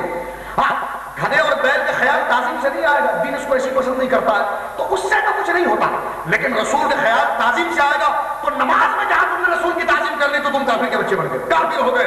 ہم نے کہا آؤ دیکھتے ہیں کہ تمہارا مذہب کا جو اتنا بڑا توحید داں مولوی اسماعیل صاحب ہے، وہ کہاں تک سچ کہہ رہے ہیں، حقیقت کہاں تک ان کا ساتھ دے رہی ہے، کتابوں کے شواہد قرآن کہاں تک ان کی ترجمانی کر رہا ہے۔ لیکن آئیے بخاری شریف جلد نمبر 1 صفحہ نمبر 307 کتاب الصلاح کی جب ہم حدیث اٹھا کر دیکھتے ہیں تو منظر کچھ اور ملتا ہے، اور ایسے زندہ دلوں کے لیے صدیق اکبر کیا نشانیاں چھوڑ کر جاتے ہیں۔ دیکھیے نماز کا وقت ہو رہا ہے، سرکار علیہ الصلوۃ والسلام کسی مقصد کے لیے باہر تشریف لے گئے، بعد میں آیا کہ جناب صلح کروانے کے لیے گئے، بعد نے کہا کہ جناب کچھ اور کام کرانے کے لیے گئے، سرکار کو بیر کہہ نماز کے وقت آنے میں تاخیر ہو گئی، نماز کا وقت ہوا، بخاری شریف کی حدیث ہے، حضرت بلال نے اذان دی، اذان دینے کے بعد حضرت بلال نے جب دیکھا کافی دیر کہ سرکار نہیں آئے تو حضرت ابوبکر سے کہا کہ آپ نماز پڑھا دیجیے۔ حضرت ابوبکر مصلی پر ہوئے اور نماز پڑھانا شروع کیا، نماز شروع ہوئی سرکار مسجد میں داخل ہو گئے، نماز شروع ہوئی سرکار مسجد میں داخل ہو گئے، سرکار صفوں سے گزرنے لگے، 1 صف 2 صف 3 صف تاکہ آگے تک سرکار پہنچ جائے۔ جس صف سے سرکار گزرتے تھے تو صحابہ کرام سرکار کو دیکھ لیتے تھے، تو دیکھنے کے ساتھ صحابہ کیا کرتے تھے، یہ اپنے سیدھے ہاتھ کے باطن حصے کو اپنے الٹے ہاتھ کے ظاہری پر بجاتے تاکہ یہ آواز بلند ہو اور صدیق اکبر کی طرف آواز پہنچے اور وہ دیکھیں کہ رسول پاک آ چکے ہیں، مصلی چھوڑ دیں۔ نماز جاری ہے، نماز بولو بولو اور سے سنو، نماز مومنو ایمان کا نقطہ ہے، نماز جاری ہے، آواز بلند ہوئی، لیکن وہ نماز صدیق اکبر کی ہماری طرح تو تھی نہیں، کیا کتنا مال بیچاؤں میں نے، 4 روپے 5 روپے 10 روپے، آج دکان جلدی بند کرنی، آج پتہ نہیں ہڑتال ہے کہ امام اللہ اکبر، تو ان کی نماز ہماری طرح تو تھی نہیں، خوش و خضوع والی نماز تھی. تو صدیق اکبر نے توجہ نہیں کی، لیکن جب آواز بہت زیادہ بڑھنا شروع ہوئی تو آپ نے ترچھی آنکھوں سے دیکھا تو سرکار مصلی پر ہے، سرکار پہلی صف میں ہے، آپ مصلی میں، سرکار پہلی صف میں. اب دیکھیے فیصلہ کہا جاتا ہے ہمارا اختلاف کوئی تعصبی چندوں پر نہیں ہے، ادب اور بے ادبی پر ہے. رب کعبہ کی قسم میرے الفاظ کو سچ سمجھنے سے پہلے میدان محشر کا تصور کر کے میرے آقا کے انعامات کی طرف توجہ کر لیجئے گا. یہ الفاظ ایمان سے تعلق رکھتے ہیں. فرقہ واریت میرا مقصد نہیں ہے، کوئی سمجھے تو اپنا بگاڑے گا، میرا کچھ نہیں بگاڑ سکتا. میرا مقصد صرف مسئلے کی تشریح کروانا ہے. اللہ اکبر. دیکھیے سرکار پہلی صف میں آ گئے. صدیق اکبر اب کیا کریں؟ سرکار نے اشارہ کیا کہ مصلی نہ چھوڑیں. سرکار نے وہی سے اشارہ کیا کہ مصلی نہ چھوڑیں، لیکن صدیق اکبر پیچھے ہٹنا شروع کیا اور سیدنا صدیق اکبر پہلی صف میں آ گئے اور سرکار مصلی پر پہنچ گئے. نماز مکمل ہوئی. نماز مکمل ہونے کے بعد سرکار نے صلاۃ والسلام سے عوام کی طرف دیکھا اور فرمایا جب آپ مسئلہ بیان کیا کہ جب تمہارے امام کو کوئی حاجت ہو جائے یا نماز میں کوئی مسئلہ ہو جائے تو تالیاں مت بجایا کرو، تالیاں مت بجایا کرو، بلکہ سبحان اللہ کہا کرو. یعنی مسئلہ سرکار نے اس حدیث میں بتا دیا. اس کے بعد جب اس مسئلے کا جواب ہو گیا سرکار مخاطب ہوئے حضرت صدیق اکبر کی طرف. فرمایا صدیق جب میں نے تمہیں کہہ دیا تھا کہ مصلی پر رہو تو مصلی کیوں چھوڑا؟ مصلی پر رہو تو مصلی کیوں چھوڑا؟ ہم وہابیہ سے پوچھتے ہمیں یہ بتائے کہ صدیق اکبر نے جو مصلی چھوڑا تھا وہ سرکار کی توہین میں چھوڑا تھا تعظیم میں چھوڑا تھا؟ بتائیے. توہین میں چھوڑا تھا تعظیم میں؟ اور آپ کو کہتے ہیں نماز میں کہ رسول پاک کی تعظیم کرے تو بندہ کافر ہو جاتا ہے. مجھے یہ بتاؤ صدیق اکبر مسلمان رہے کہ مشرک ہو گئے؟ معاذ اللہ، معاذ اللہ. پتا چلا کہ اللہ نے سچ فرمایا کہ تم جیسے 1.5 شانوں کو دے کر ایمان نہیں لانا چاہیے، ایمان صحابہ کو دے کر لانا چاہیے. ایمان صحابہ کو. تم گستاخ ہو، تم نے صحابہ کو کافر کہا، تمہارے بزرگوں نے رسول پاک کو مشرک کہا، تم نے صدیق اکبر کو مشرک کہہ دیا. اللہ اکبر. دیکھیے نا کہا کہ جناب رسول پاک کا خیال نماز میں آ جائے تو شرک ہے. اللہ اکبر، اللہ اکبر. تو صدیق اکبر نے تعظیم مصلی چھوڑا. سرکار نے پوچھا صدیق مصلی کیوں چھوڑا؟ عرض کی حضور ما ينبغي لأحد، حضور میری کیا مجال، حضور کسی کی کیا مجال، کسی کی کیا حیثیت، کسی کی کیا حیثیت، کسی کی کیا مجال، کس کی کیا وقت کہ حضور ما کانا لینبغی لأبی قحافہ ان یصلی بین یدی النبی صلی اللہ علیہ وسلم او کما قال علیہ الصلوۃ والسلام. فرمایا حضور آپ مجھ سے پوچھتے ہیں میں نے مصلی کیوں چھوڑا؟ حضور اس ابو قحافہ کے بیٹے کی اوقات کیا ہے کہ آپ کا دیکھا ہوگا؟ اس ابو قحافہ کے بیٹے کی اوقات کیا ہے، مجال کیا ہے کہ آپ کے آگے کھڑا ہو کر نماز پڑھے؟ تو یہ تو تعظیم مصلی چھوڑا نا، ان کی نماز فاسد. سرکار وہ ہمیں حدیث ہے اس کے 2 اصول، قرآن اس کا رسول. ہم نے کہا رسول کا کوئی اصول تو بیان کرو کہ صدیق اکبر کی نماز ہوئی کہ نہیں ہوئی. وہاں پر تو سارے شواہد یہ ہوئی. اب نماز ہوئی تو ذرا حدیث اصول لاؤ اپنے دادا اقدس اسماعیل دہلوی پر کہ جس نے یہ کہا کہ نماز میں خیال آ جائے تو بندہ مشرک ہو جاتا ہے. الیاذ باللہ. پتا چلا میرے مومنوں حقیقت سے کوئی تعلق نہیں، تعصب پرستی ہے، ورنہ ایمان ایسی لانا ہے جیسا صحابہ کرام نے لایا ہے. اگر آپ غور کیجئے اس حدیث پاک کے اس جملے پر آپ کو انشاءاللہ اس میں مزید 4 چاند نظر آئیں گے. کیا فرمایا حضرت ابو بکر نے کہ ابو قحافہ کے بیٹے کی کیا مجال، کیا اوقات کیا آپ کے آگے کھڑا ہو. علماء نے اس بات پر بحث کی. حضرت صدیق اکبر کے والد کا نام عثمان تھا. کیا تھا؟ ان کی کنیت ابو قحافہ تھی. تو علماء نے سوال کیا، توجہ چاہوں گا، بڑا اہم نقطہ ہے. علماء نے سوال کیا اس عبارت پر کہ ابو بکر نے یہ کیوں کہا کہ ابو قحافہ کے بیٹے کی کیا مجال، کیا اوقات کہ آپ کے آگے کھڑا ہو. یہ کیوں نہیں کہا کہ ابو بکر کی کیا اوقات، اپنا نام ذکر کیوں نہیں کیا، اپنے والد کا نام کیوں ذکر کیا. وہ یہ بھی کہہ سکتے تھے کہ ابو بکر کی کیا مجال حضور آپ کے آگے کھڑا ہو سکے، یا یہ بھی کہہ سکتے تھے حضور میری کیا اوقات، اپنا نام نہ لیتے یہ کہہ دیں حضور میری کیا اوقات کہ میں آپ کے آگے کھڑا ہو سکوں. لیکن وہ تو کہہ رہے ہیں کہ اپنی نسبت اپنے باپ کی طرف کر رہے ہیں اور کہہ رہے ہیں حضور ابو قحافہ کے بیٹے کی اوقات کیا ہے کہ آپ کے آگے کھڑا ہو سکے. علامہ محمد بن احمد القسطلانی صاحب ارشاد الساری اللہ کی قبر پر کروڑوں رحمت نازل فرمایا، انہوں نے اس نقطے کو بیان فرمایا ہے. اس نقطے کو بیان کرنے سے پہلے ایک مثال پیش کرتا ہوں تاکہ آپ اس کو سمجھیں. دیکھو میرے عزیزوں، کبھی باپ کی طرف اپنی نسبت کرنا تکبر کے لیے ہوتا ہے، کبھی باپ کی طرف نسبت کرنا عاجزی کے لیے ہوتا ہے، کبھی باپ کی طرف اپنی نسبت کرنا تکبر و فخر کے لیے ہوتا ہے، کبھی اپنی نسبت اپنے باپ کی طرف کرنا عاجزی کے لیے ہوتا ہے۔ یہ فرق کب ہوگا؟ یہ فرق مخاطب کی ذات کا ہوگا کہ جس کے سامنے آپ اپنے باپ کو یاد کر رہے ہیں، اگر وہ علم و رتبے میں آپ سے کم ہے تو یہ فخر ہے، اور وہ علم و رتبے میں آپ سے بڑا ہے تو یہ عاجزی ہے۔ مثلا آپ دیکھیے کہ جناب ایک شخص نے آ کر تقریر کی، یا ایک بچے نے آ کر تقریر کی، بہت اچھی تلاوت کی، لوگوں نے کہا جناب واہ واہ واہ، بہت پیاری تقریر کی ہے، بہت اچھی تلاوت کی ہے، تو وہ خود کہے گا کہ جناب میں عمران کا بیٹا ہوں، میری یہ بات ہے۔ وہ اس وقت اپنا مقام، اپنا تعارف اپنے باپ کی طرف سے کر رہا ہے کہ میں عمران کا بیٹا ہوں، میری یہ شان، میری یہ عظمت ہے۔ تو دیکھیے اس وقت آپ کیونکہ قرآن نہیں پڑھ سکتے اس جیسا، تو آپ علم اور فصاحت مجھ سے کم ہے، تو اس وقت یہ اپنی نسبت اپنے باپ کی طرف کر رہا ہے تو اس کو فخر تکبر کہا جائے گا۔ لیکن ہوا یہ آسان سی مثال، یہ اس سے آسان سی مثال آپ کے ذہن میں بھی آ سکتی ہے کہ جناب آپ کے پیر صاحب تشریف لائے، رتبے میں آپ سے بڑے ہیں، عزت میں بڑے ہیں، شرف میں بڑے ہیں، علم میں بڑے ہیں، روحانیت میں بڑے ہیں، وہ اپنے آپ کے لیے انہوں نے عطر کا تحفہ لایا اور کہا دیکھو میں نے تمہارے لیے تحفہ لایا ہے۔ آپ تحفہ لے کر کہیں گے حضور عمران کے بیٹے کی کیا بات کہ آپ اس کے لیے تحفہ لائے ہیں؟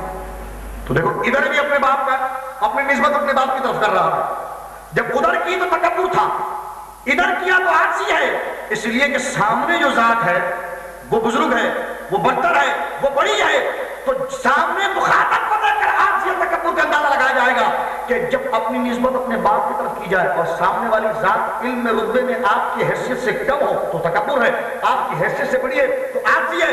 تو اس وقت صدیق اکبر نے کس کے سامنے باپ کا نام لیا ہے؟ سرکار کے سامنے، اور بالاتفاق سرکار ان سے عظمت میں بڑے ہیں، اعلیٰ ہیں۔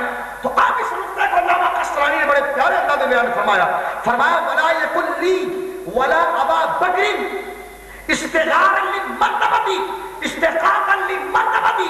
ارشاد فرمایا کہ انہوں نے یہ نہیں کہا کہ میری کیا اوقات، انہوں نے یہ نہیں کہا کہ ابو بکر کی کیا اوقات کہ آپ کے آگے کھڑا ہو سکے، بلکہ کہا ابو قحافہ کی، اس لیے کہ اپنی نسبت سرکار جیسی بزرگ ذات کے سامنے اپنے آپ کو اپنے باپ کے سامنے اس لیے ذکر کر رہے ہیں تاکہ اپنے مرتبے کو گھٹیا کرے اور آپ کے سامنے عاجزی کرے، آپ کے سامنے عاجزی کرے۔ تو پتا چلا نمازوں میں تصور مصطفیٰ نماز کی معراج کراتا ہے، وہ بدبخت منافق کا پلہ ہوگا جس کی نمازیں خراب ہو جاتی ہے۔ مسلمانوں کی نمازوں کی معراج مصطفیٰ کے تصور سے ہو جایا کرتی ہے، کیونکہ ہم صدیق اکبر کے ماننے والے، کس کے ماننے والے؟ صدیق اکبر رضی اللہ تعالیٰ عنہ وارضہ عنہ کے ماننے والے۔ بڑا وسیع اور عریض موضوع ہے۔ آخر میں ایک بات عرض کر کے آپ سے اجازت چاہتا ہوں۔ دیکھیے آج کل ہم الحمدللہ نعرہ رسالت لگتا ہے، نعرہ رسالت یا رسول اللہ لگتا ہے، لگتا کہ نہیں لگتا؟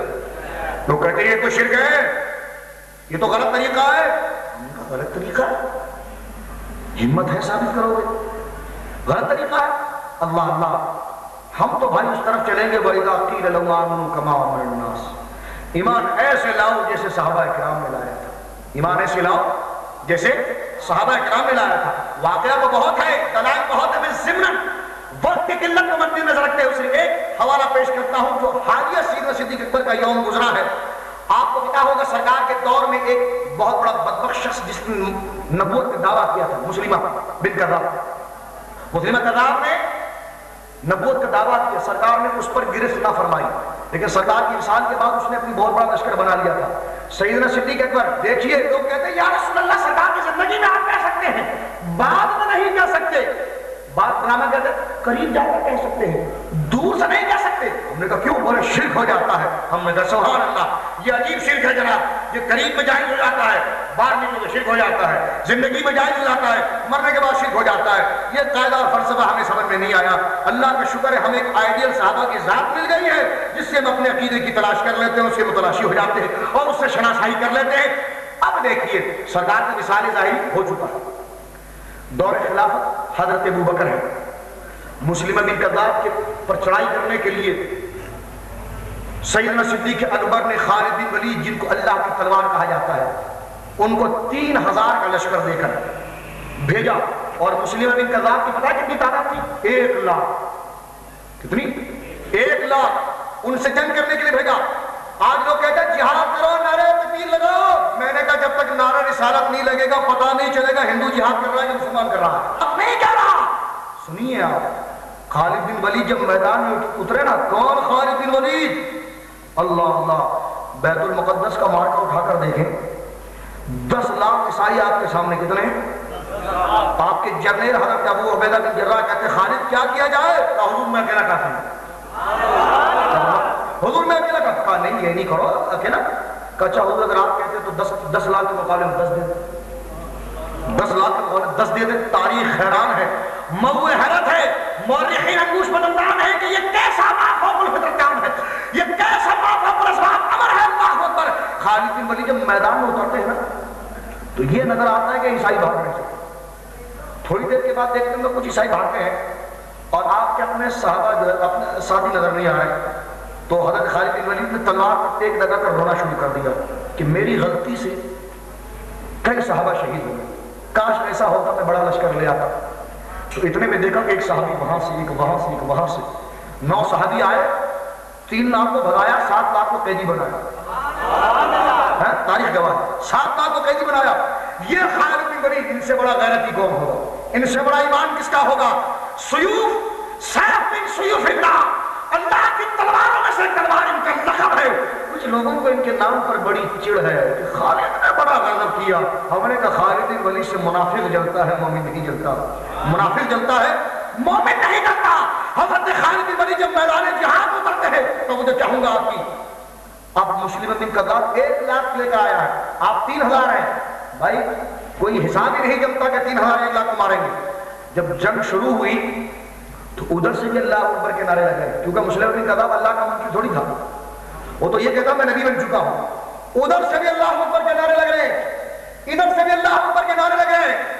اب ایک مقام ہے، سوچ ہے مقام، یعنی ایک شجدر ہو جانے والا مقام ہے کہ دونوں طرف سے اللہ اللہ کا نام لیا جا رہا ہے. اب حق پر کون ہے؟ جب انہوں نے مسلمانوں پر بہت زیادہ غلبہ کیا، ابن کثیر گھر کا مورخ ہے، اس کے علاوہ بے شمار علماء نے اس تاریخی شواہد اپنی کتاب میں لکھا کہ مسلمان جب مغلوب ہونے لگے تو ثم نادى بشعاره، انہوں نے ایک نعرہ لگایا. خالد بن ولید نے، سارے مسلمانوں نے ایک نعرہ لگایا. کیسا نعرہ لگایا؟ تو کہتے ہیں بشعاره، جو مسلمانوں کا ایک شعار تھا، وہ نعرہ مسلمانوں کی پہچان تھی. غور کریں، آج وہابیت نے لوگوں کے ذہن سے اس پہچان کو مٹا دیا، کہتے ہیں شرک ہے. کیا لکھتے ہیں مفسرین؟ ثم نادى بشعارهم، صحابہ نے نعرہ لگایا. وہ نعرہ کیسا تھا؟ کہ بشعارهم، جو مسلمانوں کا تشخص تھا، وہ نعرہ مسلمانوں کی پہچان تھا، وہ نعرہ مسلمانوں کی علامت تھا. ارے بھائی وہ تھا کیا؟ کہا کہ جناب ثم نادى بشعارهم وشعارهم يومئذ، اس دن میدان جہاد میں مسلمان جس نعرے سے پہچانے جا رہے تھے، یا محمد یا محمد یا رسول اللہ، اس وقت مسلمانوں کے زبان پر یا رسول اللہ کا نعرہ تھا. یہی مسلمانوں کی علامت تھی کہ جہاں سے یا رسول اللہ کی آواز آ رہی ہے نشر مسلمانوں کا. تو قرآن میں بڑا خوب فرمایا وَإِذَا قِيلَ لَهُمْ آمِنُوا كَمَا آمَنَ النَّاسِ، مرادی معنی کہ ایمان ایسے لاؤ جیسے صحابہ نے لایا ہے. دیکھا ایمان افروز عقیدہ. اللہ اکبر. لوگ کہتے ہیں جناب یہ یا رسول اللہ کہاں ثابت ہو گیا؟ میں نے کہا یہ تو ہم تجھ سے پوچھنے والے کہ تو نے کہاں سے منع کر دیا ہے؟ یہ تو مسلمانوں کی پہچان نہیں ہے، مسلمانوں کی علامت نہیں ہے. اور جب بھی مسلمانوں پر کفار نے غلبہ کیا، مسلمانوں نے اپنی فتح و نصرت کے لیے محمدہ کے نعرے لگائے ہیں کہ محمد صلی اللہ علیہ وسلم ہماری امداد کے لیے پہنچیے. اللہ اکبر. تو یہ مسلمانوں کا عقیدہ ہے، یہ مسلمانوں کا طور و طریقہ ہے، یہ مسلمانوں کے عمل مبارکہ ہے کہ جس کے ذریعے سے انہوں نے کفاروں کی گویا کہ دلوں میں زلزلہ برپا کر دیا. مومنوں اس طرح ایمان لاؤ جس طرح صحابہ نے ایمان لایا ہے. خلاصہ اس کا یہ ہے کہ اس طرح ایمان لاؤ جیسے صحابہ نے لایا ہے. یعنی بس اب ہماری آنکھوں میں کوئی اور چیز نہ جچے، بس جچے تو مصطفیٰ کی نسبت اور مصطفیٰ کی ذات. جب تقابل کی بات آ جائے کہ ایک طرف رسول ہو ایک طرف کچھ اور، تو چنیں تو رسول کی ذات کو. ایک طرف نبی کی اولاد ہو ایک طرف اور، چنیں نبی کی اولاد کو. ایک طرف اور نسبتیں ہو، ایک وہ جو نبی کی نسبت اس سے ہو چکی ہو، تو چنیں تو نبی کی نسبتوں کو. یہ نہایت حق ہے خدا کی قسم جو اپنی نسبت، اپنی محبت، اپنی الفت، اپنی توجہ، اپنی عقیدت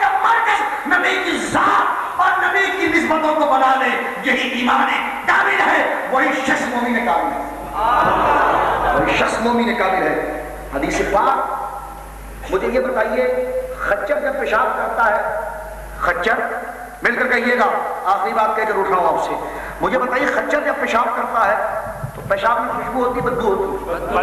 بولو بولو بولو، آؤ آؤ، اور صحابہ بولو اللہ اکبر۔ بخاری شریف جلد نمبر 1 صفحہ 307 کتاب الصلاۃ، اسی سیدنا صدیق اکبر کی نماز والی حدیث کے بعد جو حدیث مبارکہ ہے، سرکار اپنے دراز گوش پر سوار ہے، آئے یہی پروفیسر عبداللہ بن ابی باپ والا جو گورنر بننے والا تھا، یہ کھڑا ہوا تھا، اس کے ہاتھ میں چادر تھی، سرکار کا دراز گوش رکا، اس نے پیشاب کر دیا، اس نے فوراً اپنی چادر اٹھائی اپنے ناک سے لگا دی، اوہ جناب اس میں تو بہت بدبو ہے، یہ جانور کے پیشاب میں تو بہت بدبو ہے، بات تو صحیح کرنا تھا، لیکن اس کی نسبت کس سے تھی؟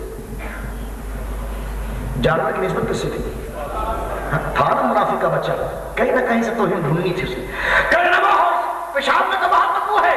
سرکار کے صحابی حضرت ابن رواحہ کھڑے ہوئے اور ایک گھوسا عبداللہ بن ابی کے سینے پر مارا اور اس کو کہا واللہ لحمار رسول اللہ صلی اللہ علیہ وسلم اطیب ریحا منک، خدا پاک کی قسم اس دراز گوش کے پیشاب میں وہ خوشبو ہے جو کسی مشک کے اندر، کیونکہ اس دراز گوش کو میرے مصطفیٰ سے نسبت ہو چکی ہے۔ تو میرے عزیزوں میں یہی کہہ رہا تھا، ہر چیز ایمان کا مرکز و محور ذات مصطفیٰ ہو، ایمان کا مرکز و محور نسبت مصطفیٰ ہو، ایمان کا مرکز و محور وہی چیز ہو جس کو سرکار نے ارشاد فرمایا ہو، یہی ایمان کامل ہے، یہی ہے، یہ نہیں ہے ایک ٹانگ پر کھڑے ہو کر سر منڈا کر کچھ بھی کر لے اور انگلی اٹھا کر کہے اللہ تو ایک ہے۔ اللہ فرماتا یہ ایک کہتے رہے قبول نہیں، اس لیے کہ محبوب کی تعظیم ضروری ہے، کیونکہ وہ میرے دعوی توحید کی دلیل ہے، دلیل میں عیب نکالو پھر کہو میں دعوے کو